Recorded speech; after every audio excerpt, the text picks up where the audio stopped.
So welcome back. आज हम इसी टॉपिक पर बात करने वाले हैं कि अशुद्ध पदार्थों को हम शुद्ध कैसे कर सकते हैं। किसी सेल को जो डाउन हो चुका है, जो डिस्चार्ज हो चुका है, उसे दोबारा कैसे चार्ज किया जाता है। और आज हमारा जो टॉपिक रहने वाला है वो टॉपिक है विद्युत अपघटन। ये बहुत से बच्चों को टॉपिक समझ नहीं आता है, लेकिन आज के लेक्चर के बाद मैं आपसे वादा करता हूं आप इस टॉपिक को कभी भूलने वाले नहीं हो। बस आराम से ध्यान से जो बातें मैं आपको बोलता रहूंगा वो ध्यान से सुनते रहना, ठीक है। सो हेडिंग डाल लीजिए अपनी कॉपी के अंदर, विद्युत अपघटन। विद्युत अपघटन शुरुआत वैसे ही करेंगे। सबसे पहले हम आपको बताएंगे इसकी थ्योरी कि आखिर विद्युत अपघटन है क्या। तो विद्युत अपघटन वह प्रक्रिया है जिसमें किसी विद्युत अपघट्य की जलीय विलयन में या गलित अवस्था में विद्युत धारा प्रवाहित कर उसे उसके आयनों में तोड़ा जाता है। दोबारा दोस्तों, थ्योरी आपके सामने लिखी हुई है। क्या है थ्योरी? वह प्रक्रिया है जिसमें किसी विद्युत अपघट्य के जलीय विलयन या गलित अवस्था में विद्युत धारा प्रवाहित करके उसको उसके आयनों में तोड़ा जाता है। किसको? विद्युत अपघट्य को। कौन सी अवस्था में है? तो उसकी जलीय अवस्था में या फिर गलित अवस्था। सर गलित अवस्था कौन सी है? जलीय अवस्था तो हमें पता है, उसमें हमने जल मिला रखा होगा। गलित कौन सी है? गलित अवस्था है उसकी पिघली हुई अवस्था, जब उनसे बहुत ज्यादा गर्म कर रखा होगा तो जब वो पिघल गया होगा, तो पिघली हुई अवस्था की बात हो रही है यहाँ पे। जब कोई ठोस होता है उसे आप बहुत ज्यादा गर्म करते हो तो पिघल जाता है ना, मेल्टिंग पॉइंट जिसे गलनांक बोलते हैं, उस अवस्था को हम बोलते हैं गलित अवस्था। ठीक है, ये बड़ा आसान है, इसका विद्युत अपघटन बड़ा आसान है। इसका थोड़ा सा कॉम्प्लेक्स है जलीय विलयन का। दोनों हम समझाएंगे आपको बारी बारी से। ये तो होगा थ्योरी वाला काम। अब चीजों को समझते हैं कि आखिर होता कैसे है। देखो जरा, सबसे पहले हम आपको क्या बताएं कि कैसा होता है। मेरे पास एक ऐसे करके सेल होगा और इस सेल का नाम होगा विद्युत अपघटनी सेल। ये जो प्रक्रिया है ना बेटा, वो विद्युत अपघटनी सेल में होती है। लिख लीजिए, विद्युत अपघटनी सेल।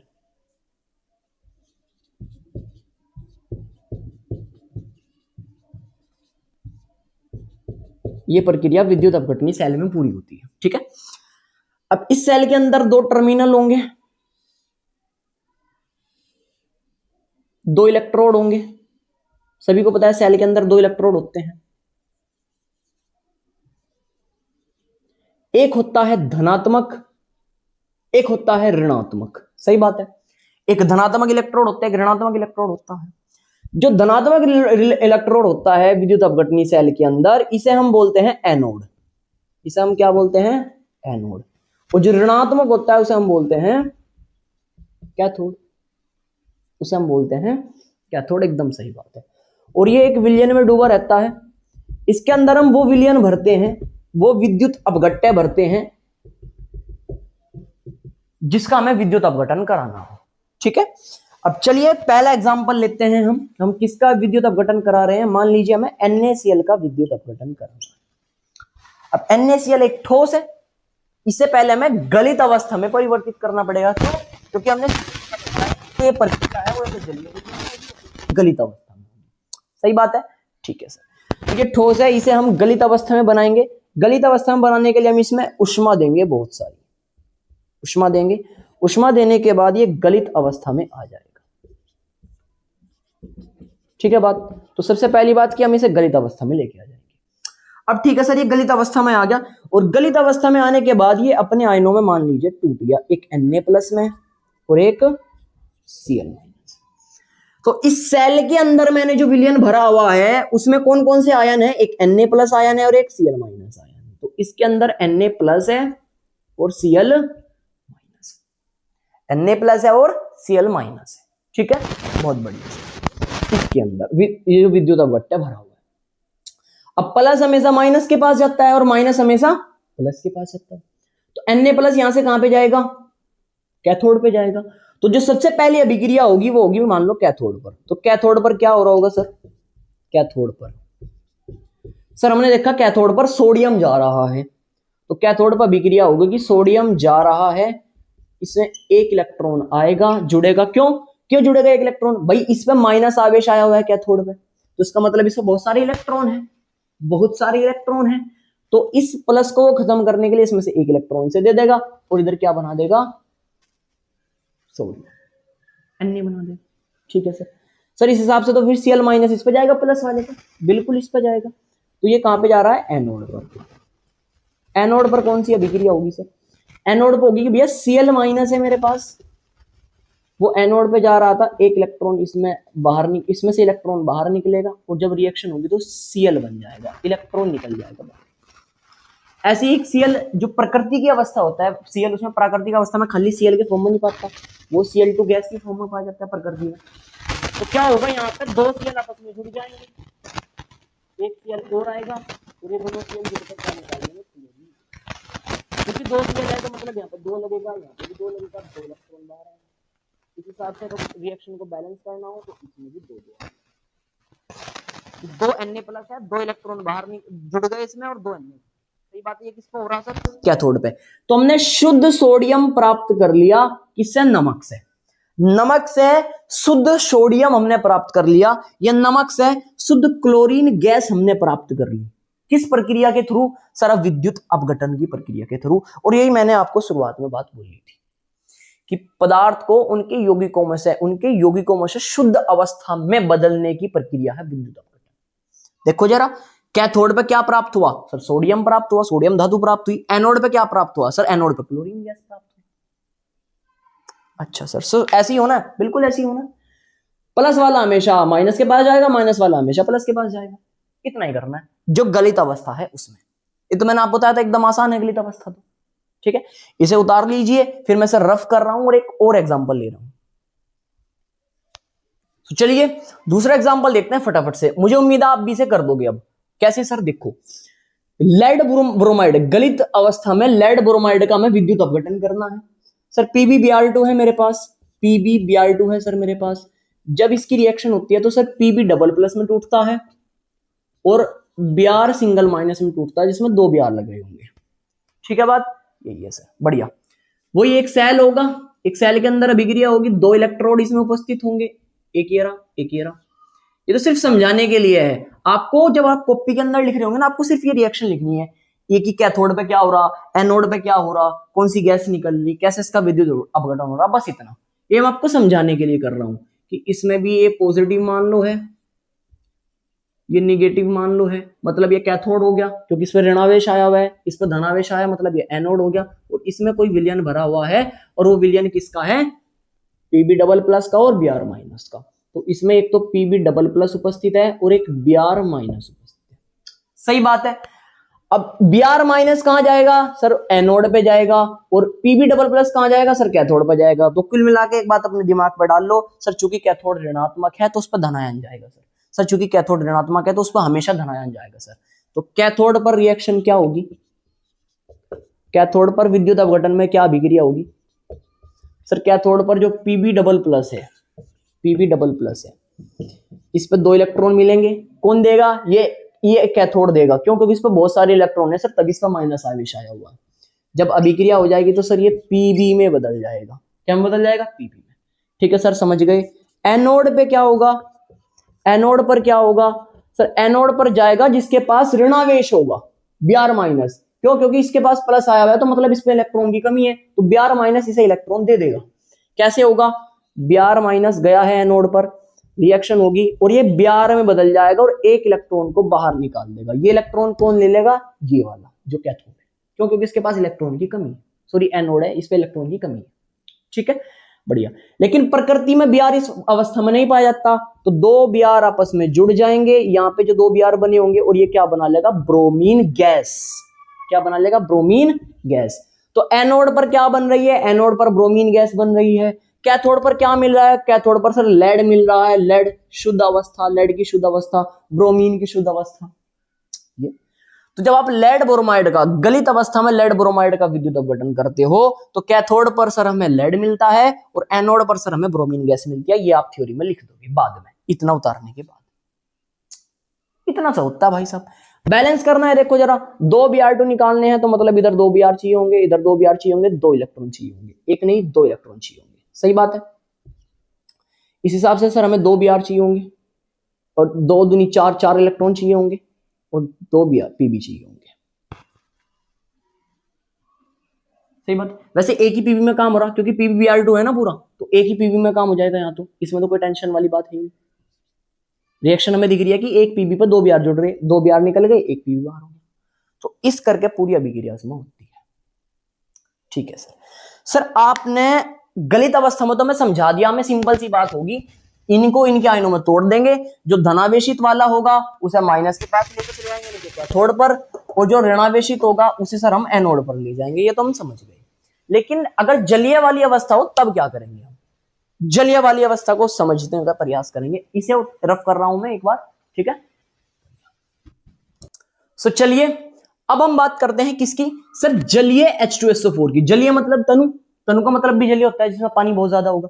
तो अगर आपसे बोल रहे कि तनु H2SO4 का जल अपघटन करिए, या आपसे विद्युत अपघटन करिए, या आपसे बोल रहे कि जलीय H2SO4 का अपघटन करिए, तो दोनों का मतलब एक ही है। इस तरीके से होगा, समझने का प्रयास करो। जलीय का मतलब क्या है कि इसके अंदर पानी भी है भाई, और H2SO4 तो है ही है। तो इसमें दो चीज है, पानी भी है और H2SO4 भी है। और पानी क्या में टूटता है? तो सर पानी टूटता है H+ में, और सर OH- में। और सर H2SO4 टूटता है 2H+ में और SO4 में। बढ़िया बात है। तो कुल मिलाकर सर मेरे दिमाग में एक बात आ रही है, कि सर इसमें एक तो H+ है, लेकिन माइनस वाले अलग अलग है। एक OH- है और एक SO4- है।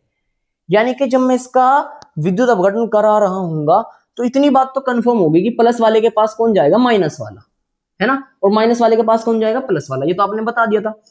ठीक है सर, माइनस का मैं समझ आ रहा कि इस पर भी हाइड्रोजन है, इस पर भी हाइड्रोजन है, तो दोनों में से कोई से भी चले जाएगा तो हाइड्रोजन ही।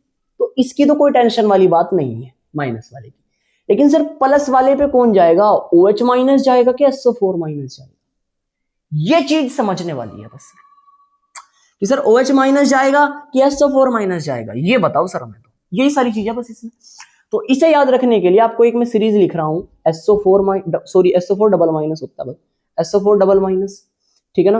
आपका Cl-, Br-, I-, इसके अलावा OH-।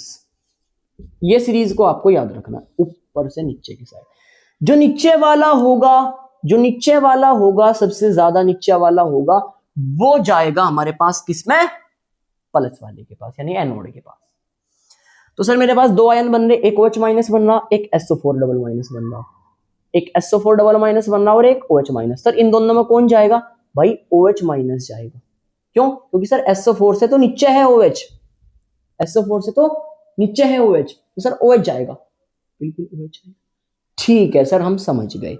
तो सबसे पहले सर हम कैथोड वाली अभिक्रिया लिख देते हैं कि सर कैथोड पर कौन जाएगा। सर कैथोड मतलब माइनस वाला है, तो उस पर धनावेशी डाला जाएगा, और धनावेशी में सर दोनों के दोनों प्लस ही हैं, हाँ दोनों हाइड्रोजन ही है। तो कुल मिलाकर इस पर तो हाइड्रोजन ही जाएगा, और हाइड्रोजन को एक इलेक्ट्रॉन ये दे देगा, और ये क्या निकाल देगा? H। लेकिन हाइड्रोजन प्रकृति में सिर्फ H की अवस्था में नहीं पाया जाता, तो इसी करके मेरे पास दो हाइड्रोजन ऐसे ही आ जाएंगे, और ये क्या निकाल देंगे? H2। यानी कि यहाँ पर हाइड्रोजन गैस बनेगी सर। अगर हम जलीय H2SO4 का अपघटन करा रहे हैं, विद्युत अपघटन करा रहे हैं, तो कैथोड पर कौन सी गैस निकलेगी? हाइड्रोजन गैस निकलेगी सर। दो दो हाइड्रोजन है तो दो दो लग जाएगा, सामने दो दो लग जाएगा। सही बात है, ठीक है सर। सर एनोड पर क्या करेंगे? एनोड पर क्या होगा, ये चीज देखने लायक होगी। देखो थोड़ा समझने का प्रयास करिए भाई, ठीक है ना। एनोड पर क्या होगा? सर एनोड पर OH- जाएगा। सर एनोड पर OH- जाएगा। OH- जाएगा तो भैया ये एक इलेक्ट्रॉन निकाल देगा और खाली OH बना लेगा, और क्या निकाल दिया इसने? एक इलेक्ट्रॉन बाहर। सही बात है। OH शुद्ध अवस्था नहीं है, OH शुद्ध अवस्था नहीं है, तो ऐसे ऐसे OH दो बार जुड़ जाएंगे, ऐसे ऐसे OH दो बार जुड़ जाएंगे। जुड़ने के बाद क्या बनाएंगे वो देखो जरा, यहां से ये ऐसे करके निकाल लेगा, दो हाइड्रोजन एक ऑक्सीजन, मतलब पानी निकाल लेगा सर। पानी के साथ साथ एक O बच गया, एक O निकाल लेगा सर। लेकिन ऑक्सीजन तो खाली O की अवस्था में नहीं पाया जाता सर, ऑक्सीजन तो प्रकृति में O2 की अवस्था में पाया जाता है। ऑक्सीजन का फॉर्मूला तो सर O2 होता है। तो मतलब ऑक्सीजन भी कितने जुड़ेंगे सर? दो ऑक्सीजन जुड़ेंगे आपस में, और सर यहाँ पे O2 निकाल देंगे। यानी कि एनोड पर सर पानी तो निकल ही रहा है, लेकिन पानी मेन नहीं है, एनोड पर मेन है ऑक्सीजन। कि सर एनोड पर ऑक्सीजन गैस निकल रही है, सर कैथोड पर हाइड्रोजन गैस निकल रही है। कैथोड पर सर हाइड्रोजन गैस निकल रही है, एनोड पर सर ऑक्सीजन गैस निकल रही है, जब हम जलीय H2SO4 का, यानी कि तनु H2SO4 का विद्युत अपघटन कराते हैं। एक बार से नोट करें, फिर दोबारा समझाता हूं।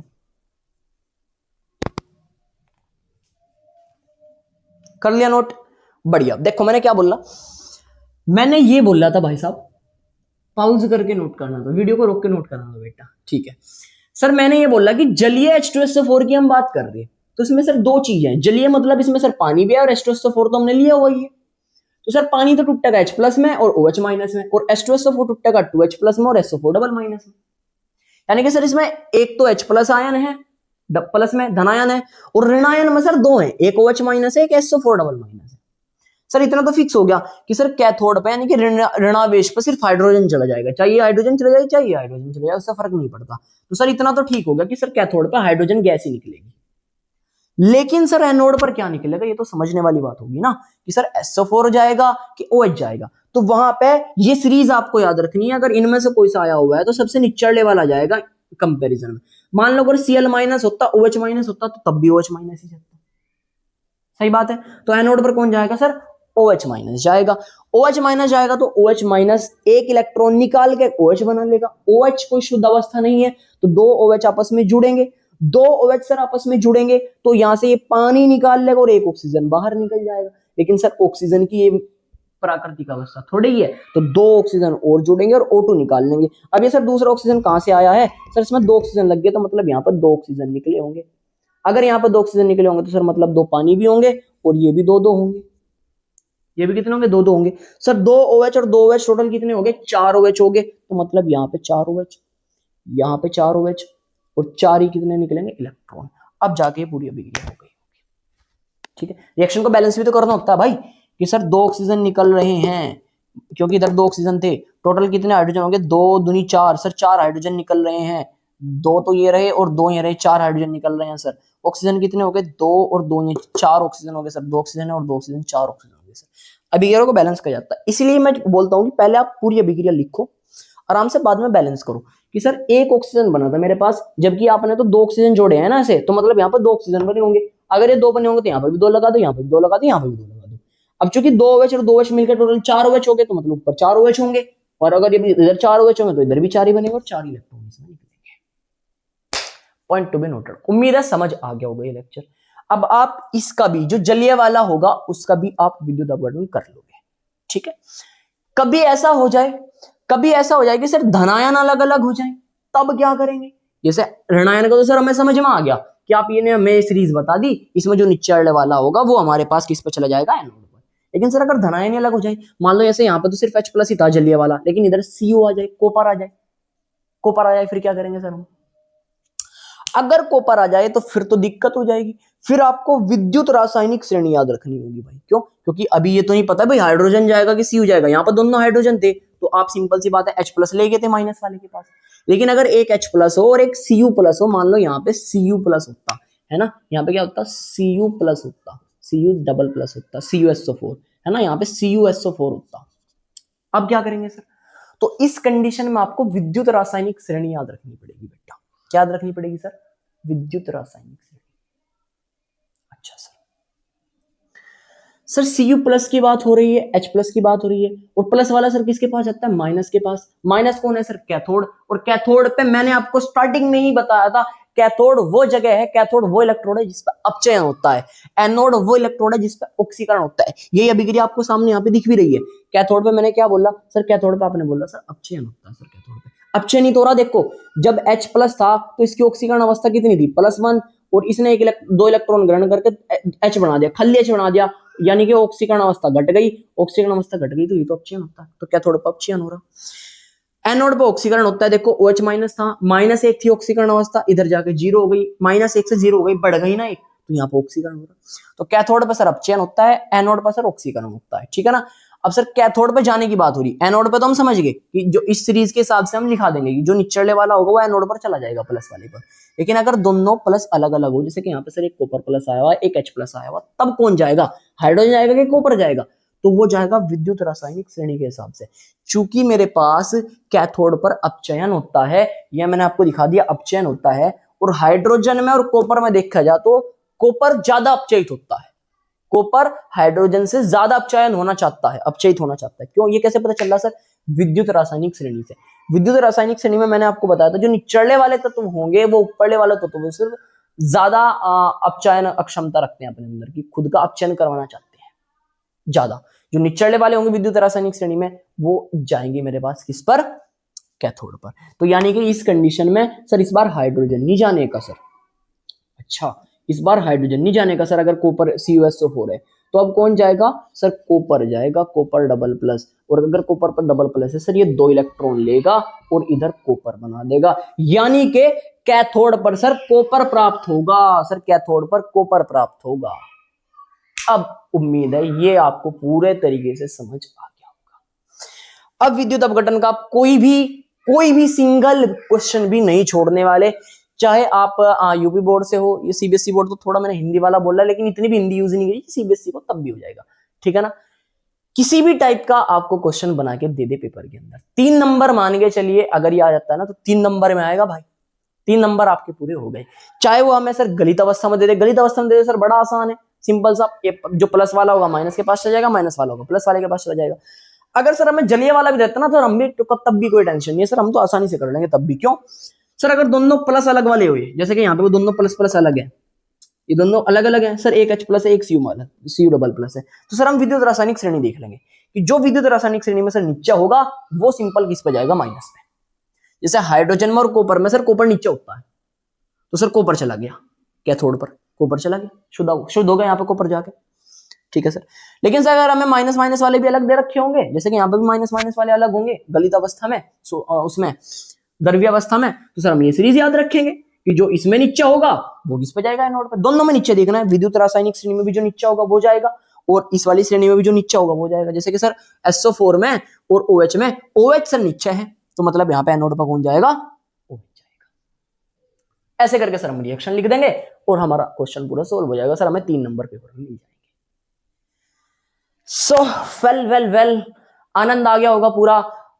शायद से आपको इस टॉपिक को लेके बहुत ज्यादा परेशानी रही होगी, स्कूल में भी आपको उतने अच्छे से शायद ना पढ़ाया जाए, क्योंकि टीचर्स बुक में लिखा हुआ ऐसी चीजें बता देते हैं कि यहाँ पे जाएगा वहां पे जाएगा ऐसे करके। मैंने आपको पूरा प्रयास किया है समझाने का कि क्या से क्या होगा, कैसे कोई चीज कैथोड पे जाएगी, कैसे एनोड पे जाएगी, क्यों सर हम कैथोड पे लेके जा रहे हैं, क्यों सर हम एनोड पे लेके जा रहे हैं, क्योंकि हमें उन यौगिकों में से शुद्ध चीजें प्राप्त करनी है, शुद्ध पदार्थ प्राप्त करना है। मान लो मेरे पास CuSO4 का जलीय विलयन था तो मेरे को शुद्ध कॉपर चाहिए था, इसलिए मैंने उसकी इलेक्ट्रोलाइसिस करा दी सर, मेरे को यहाँ से शुद्ध कॉपर मिल गया सर, शुद्ध कॉपर मिल गया, इसलिए हमको विद्युत अपघटन कराना होता है। सर आपने स्टार्टिंग में एक बात और बोली थी सर कि इस प्रक्रिया के थ्रू हम सेल को दोबारा चार्ज कर सकते हैं। बिल्कुल हम सेल को दोबारा चार्ज कर सकते हैं। कैसे सर, मैंने आपको क्या बताया था बेटा कि अगर सेल काम कर रहा है तो उसमें मेरे पास जो एनोड होता है ना, एनोड वो निगेटिव होता है बेटा, एनोड निगेटिव होता है पहले तो, ठीक है, और कैथोड पॉजिटिव होता है। कौन से वाले सेल की बात कर रहे हो सर, गैल्वेनिक सेल की बात कर रहा हूं मैं, जो डैनियल सेल है ना, डैनियल सेल उसकी बात कर रहा हूं। सो इस कंडीशन में क्या होता था सर,